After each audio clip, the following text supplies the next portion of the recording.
Bueno, buenas noches. Un programa más de Hablemos un poco. Hoy tenemos varios temas, así que rápidamente vamos a ir a los temas de esta noche. Primero, la respuesta del fiscal federal Luciani con respecto a Cristina Fernández de Kirchner en la causa vialidad. Inmediatamente decimos, no se equivocó Cerruti cuando mencionó lo que mencionó sobre las piedras que representan a los muertos del COVID. De eso vamos a estar hablando también. En el mismo sentido, lo que dijo Gildo Infran en Formosa contra una opositora que circunstancialmente anda visitando Formosa, bueno, hizo un comentario muy desagradable y esto inmediatamente fue repudiado a nivel nacional. De ese tema también vamos a estar hablando. Después vienen los datos del INDEC de inflación que marcan un número muy importante. Lamentablemente sigue la inflación muy alta en el país, 6,3, y de ese tema también vamos a estar hablando un poco, sobre todo con una mención que hace Antonio Lager sobre ese tema. También vamos a estar mostrando un cuadro en el cual los votantes del Frente de Todo y los votantes de Juntos por el Cambio han dado una opinión sobre algunos temas que va a ser interesante mirar cómo cada sector se posiciona sobre estos temas que, bueno, son importantes y creo que lo podemos compartir con ustedes. Y por último, en el primer bloque, vamos a estar hablando de la muerte lamentable de un niño, muerte por hambre, se ha dicho públicamente, de un niño en Paraná, en el Volcadero en Paraná. Luego vamos a tener en el segundo bloque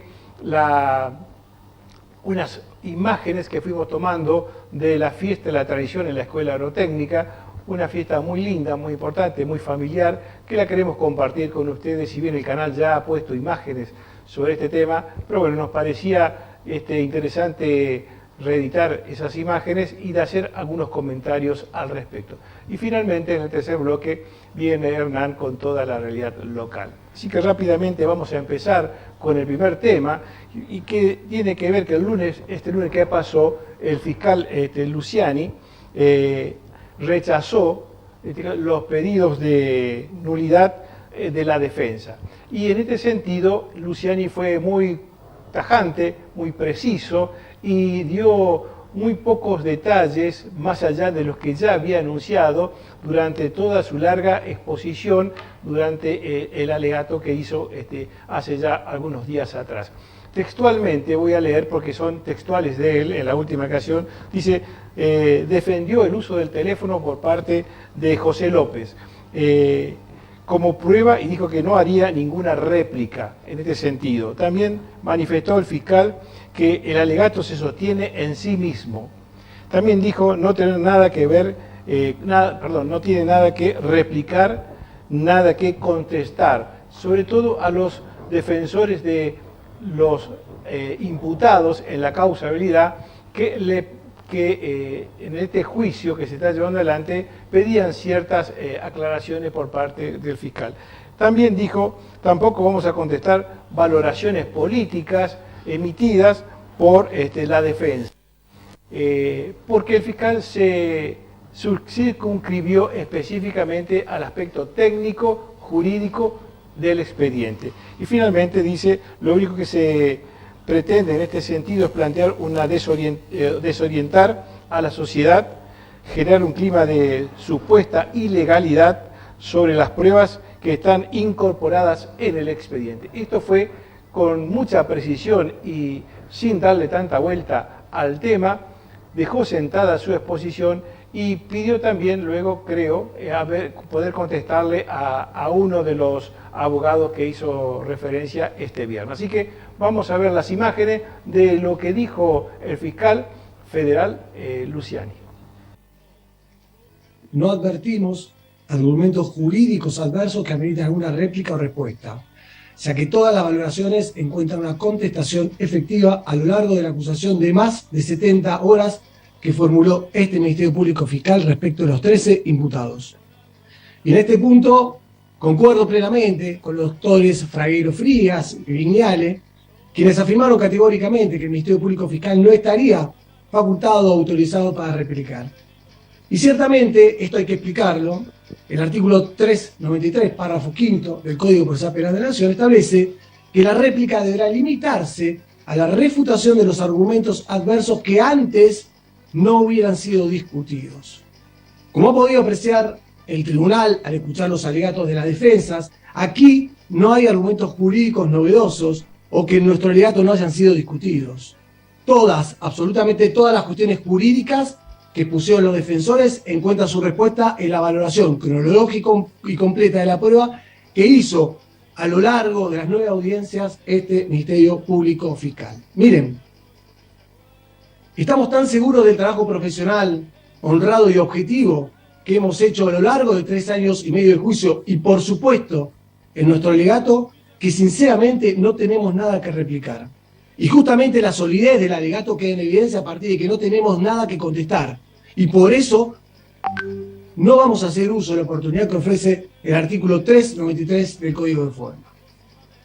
Entendemos que nos encontramos, como bien se dijo, ante referencias, versiones, valoraciones diferentes de la prueba hecha por los defensores y por quien decidió ejercer por sí su defensa, que como dije, tiene una respuesta integral en el alegato del Ministerio Público Fiscal. Por supuesto, tampoco vamos a contestar las valoraciones de tinte político que han efectuado algunas de las defensas, y es por eso que no tenemos ninguna necesidad de replicar nada. El alegato se sostiene por sí mismo, y a nuestro criterio se mantiene absolutamente incólume. Entonces, contraargumentar sería incurrir en reiteraciones innecesarias de cuestiones sobre las que ya nos hemos expedido largamente. El tribunal ya conoce los hechos y las pruebas que se incorporaron legalmente a este proceso. Ha escuchado durante más de 70 horas a esta representación del Ministerio Público Fiscal y también a cada una de las 13 defensas. Por lo cual, luego de más de 3 años y medio de debate, se encuentra en condiciones de resolver lo que corresponda, de acuerdo a la ley y a las reglas de la sana crítica. Y de esta manera, consideramos que las réplicas y las consecuentes contrarréplicas son superfluas, pues tal como lo destacó el doctor Fragueiro Frías, llevaría a extender la decisión final injustificadamente, y peor aún, se postergaría necesariamente el pronunciamiento final del tribunal, que definiendo su posición frente a la ley y a la sociedad, ponga término del modo más rápido posible a la situación de incertidumbre que pesa sobre todos los imputados. Entonces, lo que pretendemos es darle la máxima celeridad a los actos finales del juicio, para habilitar la instancia con el objeto de que el tribunal dicte el veredicto que por derecho entienda que corresponda. Bueno, las cartas están echadas, podríamos concluir diciendo esto. Como bien dice el fiscal, no tiene nada que replicar ni que contestar. Por lo tanto, ahora estará seguramente, cuando le toque el turno a la vicepresidenta a hablar sobre este tema, y finalmente serán los jueces los que a través de su sentencia podrán decir si son culpables o son inocentes. Así que vamos a tener que esperar hasta ese momento. Se cree que antes de fin de año probablemente haya novedades a nivel de la justicia, después del Mundial seguramente. El siguiente tema tiene que ver con lo que dijo Ceruti, la vocero presidencial, descalificando el monumento a los muertos por COVID. Muertos por COVID que son aproximadamente 130.000 y algunos más, que lamentablemente por muchas circunstancias ha llegado a esa cifra. Y bueno, Ceruti manifiesta esto no desde un lugar cualquiera, sino desde el lugar que le corresponde. Como vocera presidencial habla en representación del presidente. Y si ella habla en representación del presidente y dice lo que dice, se puede deducir que es la opinión que tiene en principio el presidente o las personas muy cercanas al presidente. pensar que las piedras fueron colocadas por la derecha, bueno, en principio es una burla, es, pues como siempre se dice, es una aberración verbal la que ha hecho, y no hace más que abrir las heridas más profundamente de las que ya están en esta grieta que ellos permanentemente están, como quien dice, ofendiéndose por lo que se dice muchas veces del gobierno nacional. Esta guerra verbal, esta grieta que se hace desde lo verbal y gesticular también, bueno, es lo que ensancha lamentablemente esta grieta que permanentemente venimos cayendo en ella y trayendo información con respecto a esto. Por supuesto, no se observa empatía de ningún tipo con respecto a los familiares de aquellas personas que perdieron hijos, padres, abuelos, etc. Muestra un total desinterés por la vida humana y inmediatamente luego de haber dicho lo que dijo, muy pocos políticos de la oposición, del oficialismo, perdón, salieron a repudiar esto que dijo Cerruti. Así que vamos a ver las imágenes y luego volvemos con otros temas. Recordar, honrar de alguna manera a sus seres queridos, aquellos que fallecieron durante la pandemia por producto del COVID, allí en la pirámide de Plaza de Mayo. Esto decía la portavoz, la representante de nuestro país. La fuente, ahí lo que tenemos ahora son después del COVID, la derecha, puesto sus piedras, por muertos del COVID. Bueno, con quien está hablando es Laura Montero, estamos hablando de la ministra de Igualdad de España. Esto le estaba explicando Gabriela Cerruti, la portavoz. ¿Y por qué digo la representante? Porque allí no es Gabriela Cerruti, estamos hablando de quien representa a la Argentina y habla directamente con una ministra de España, en este caso Laura Montero. ¿Qué le estaba explicando? Que allí estaban las piedras, estas piedras que nosotros estamos viendo, que tanto dolor nos han provocado a cada uno de nosotros y que la hemos mostrado infinidad de veces, que el gobierno tardó en reconocer, que recién a los 100.000 fallecidos hizo una pequeña ceremonia bastante fría, por lo menos a mi entender, y que los familiares se la rebuscaron como pudieron, poniendo las piedras con el nombre, con la fecha de cada uno de los fallecidos. La portavoz, Gabriela Cerruti, le decía a la ministra española que esto era un homenaje de la derecha. Estas eran las piedras que puso la derecha. Por esto la portavoz fue trending topic en Twitter, a tal punto que estaban pidiendo su renuncia. Vamos a repasar algunos de los tweets que estuvieron presentes en el día de hoy. Las piedras no son de derecha, ni de izquierda, ni centro. Bueno, no estaba sola Cerruti sentada en un bar, hablando quizás con alguna amiga, no, estaba frente a una representante del gobierno español y diciendo lo que decía. Por supuesto, generó mucho malestar y de hecho se le pidió la renuncia por lo manifestado, pero como siempre sucede en este gobierno, nunca se toma las cartas sobre el asunto, nunca se llama la atención, por decirlo de alguna manera, a estos funcionarios que dicen cosas que no corresponden. Así que bueno, Cerruti sigue en el gobierno, ahora está en gira con el presidente y el malestar ha quedado en este bendito país por los dichos, lamentablemente, de esta funcionaria que en realidad no funciona. El siguiente tema tiene que ver con porque también en este caso ya es en una provincia y es Gilles Dufrane, un gobernador que hace muchísimos años que está gobernando esa provincia, antes fue vicegobernador y prácticamente desde el comienzo de la democracia ha estado en función pública permanentemente. Es la forma de pensar que tiene Gilles Dufrane, no solamente en esta oportunidad, sino uno lo ha venido observando, leyendo desde hace muchísimo tiempo, en situaciones muy parecidas. Hay que acordarse cómo trabajó la pandemia en la provincia de Formosa, donde prácticamente las mujeres que estaban embarazadas se las llevaba a colegios y allí lamentablemente no tenían asistencia médica porque estaban dentro de estos lugares que no podían salir, estaban confinadas. Así que los ejemplos son muchísimos y lamentablemente Gilles Dufresne sigue estando dominando este territorio provincial con una forma de gobernar muy particular.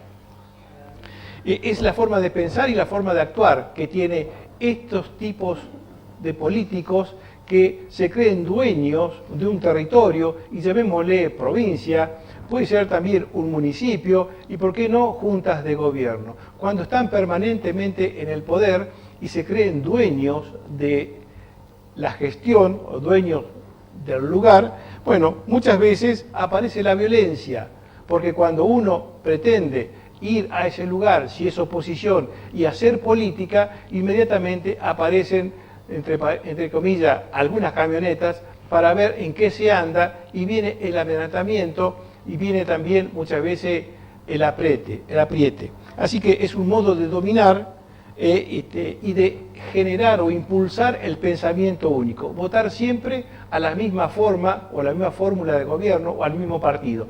Bueno, esto es lo que de alguna manera ha sucedido en Formosa e inmediatamente ha venido una réplica por parte de la oposición porque atacó a una mujer y la trató de enferma mental. Una cuestión lamentable porque es una enfermedad y por supuesto quien las padece sabe todo el sufrimiento que significa esto, las familias conocen el padecer que tiene llevar adelante esta enfermedad, todo lo que significa, bueno, y hacer una burla con respecto a esto de una situación que la creíamos ya nosotros no puesta a consideración de todos, lamentablemente vemos que en algunos personajes de la política en la República Argentina se siguen manifestando. Así que vemos estas imágenes que las quiero compartir con ustedes y luego sí volvemos al piso.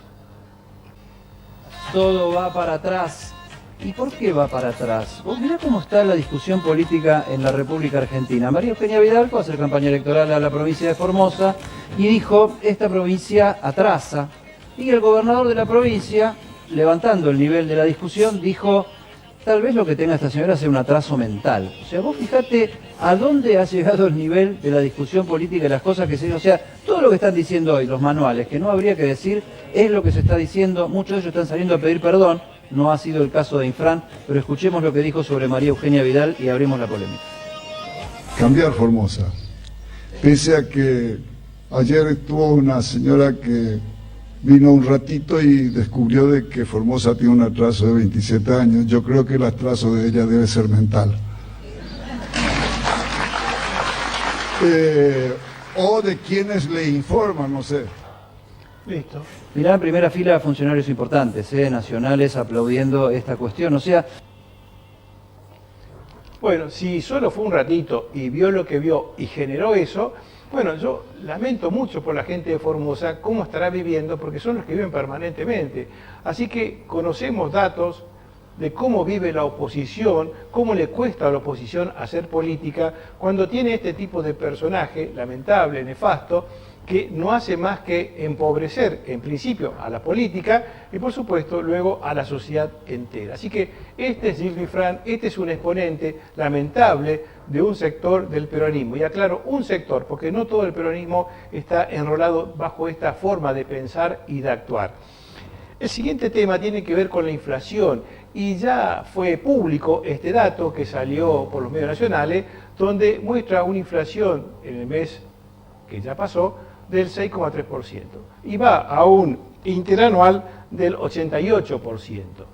¿Qué significa esto? Esto tiene un impacto muy fuerte sobre lo que es canasta familiar, lo que son todo aquello que uno tiene que permanentemente acudir a comprar, porque estos precios prácticamente de los productos que uno consume comienzan a observarse este aumento importante y por supuesto finalmente el dinero no alcanza y este no alcanzar el dinero genera este malestar social que muchas veces se pregunta a uno cómo es que todavía no ha estallado y hoy Máximo Montenegro decía, y es el tema que le voy a traer para la semana que viene, no, esto ya estalló, solamente que de una manera muy particular, no como antes que salían a la calle a manifestarse la gente, que salían a romper vidrieras, a saquear este supermercado, No, porque en esta oportunidad es el Partido Justicialista quien gobierna y en aquella oportunidad era la oposición. Así que esta forma distinta de manifestarse, quizás en silencio,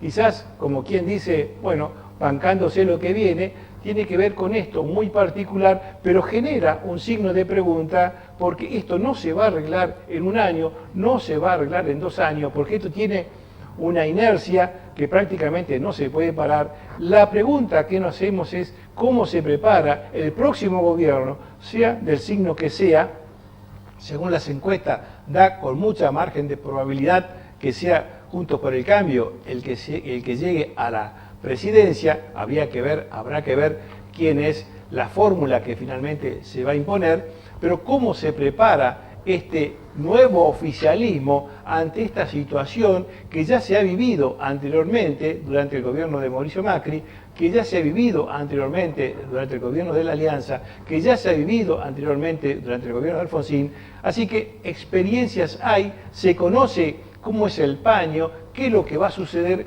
Entonces queremos saber cómo se prepara, en este caso, la oposición para cuando sea oficialismo, si es que los votos así lo determinan, para que esto no ocurra, para que la inflación comience a bajar y para que las personas, los ciudadanos, empecemos a vivir un poco más tranquilo desde el punto de vista inflacionario. Así que vamos a ver esta muy corta intervención del AGER con respecto al tema de la inflación.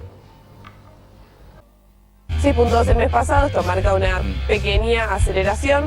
Sí hay que decir que por debajo de lo que los pronósticos esperaban, que era entre 6,5 y 6,7, fue finalmente de 6,3% la inflación de octubre.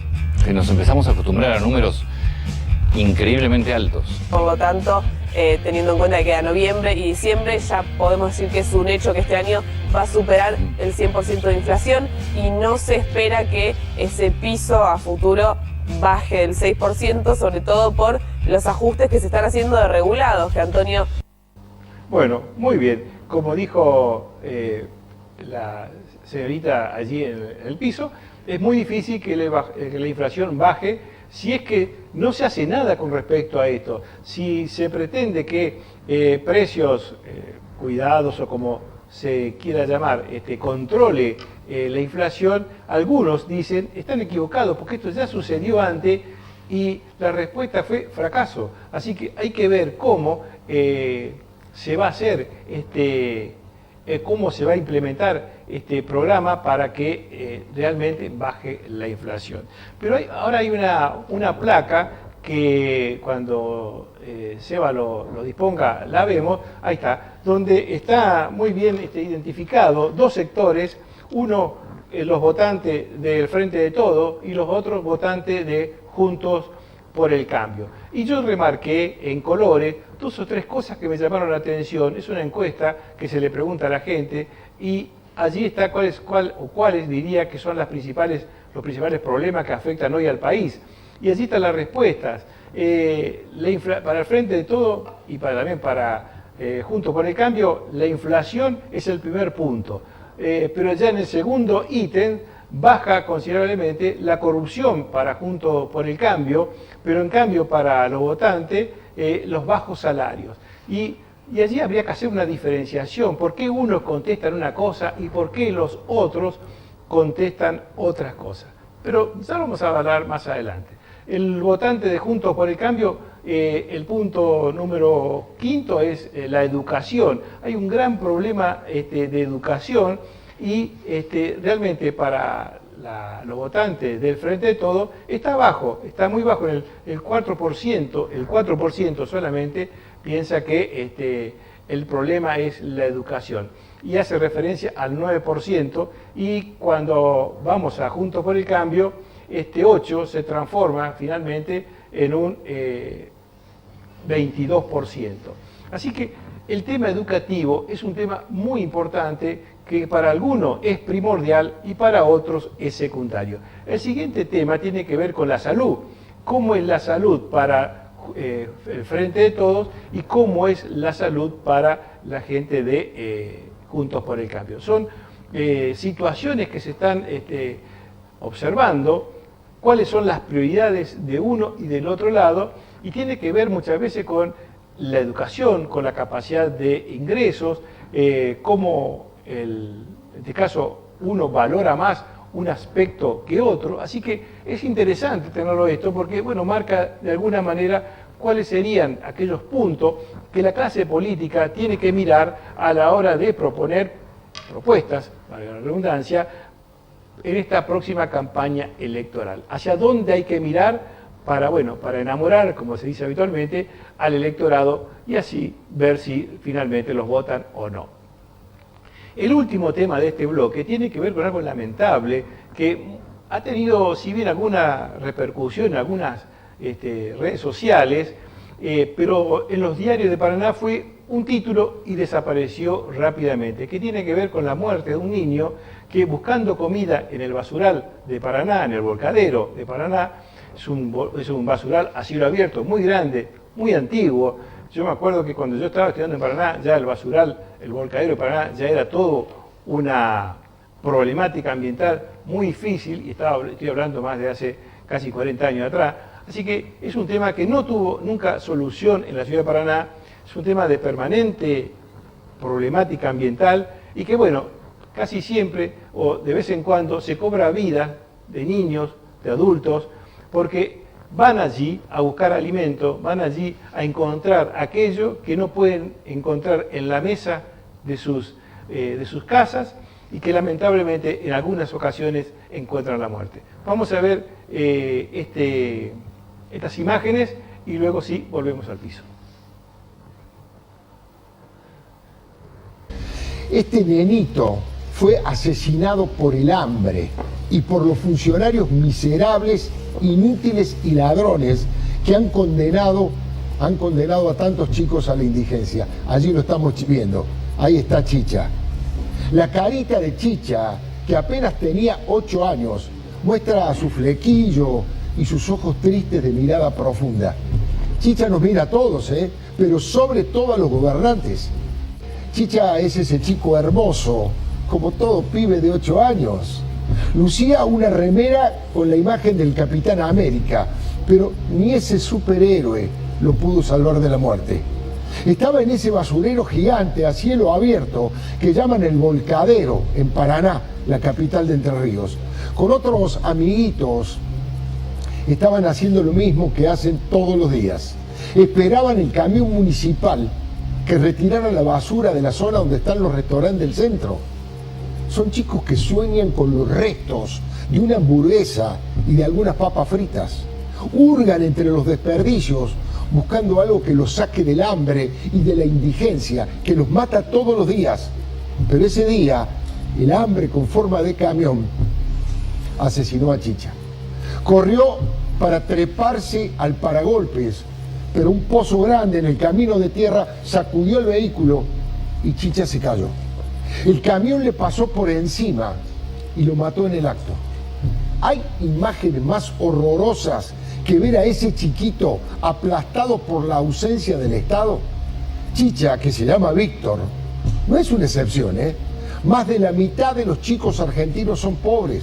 Según el último informe del INDEC, son el 51,5% y de ese total el 13,2% son indigentes. Chicha era parte de ese 13,2%, pero no es un número frío en una pantalla estadística. Por supuesto, Chicha es un argentinito que murió por causas totalmente evitables. ¿No dicen que Argentina es capaz de producir alimentos para 400 millones de personas? Más o menos 10 veces nuestra población. La indigencia define a quienes no cubren la canasta básica de alimentos. Los funcionarios caraduras apelan al eufemismo de llamarle inseguridad alimentaria severa. Señores, eso se llama hambre. En todos lados eso se llama hambre. Eso se llama fracaso de un país que no ha sido capaz de eliminar la pobreza entre los más chicos. No conozco una tarea más importante que esa. Ahora pregunto, ¿tomarán conciencia de este drama el presidente Fernández, su vice Cristina, o el gobernador de Entre Ríos, Gustavo Bordet, o el intendente de Paraná, Adam Ball?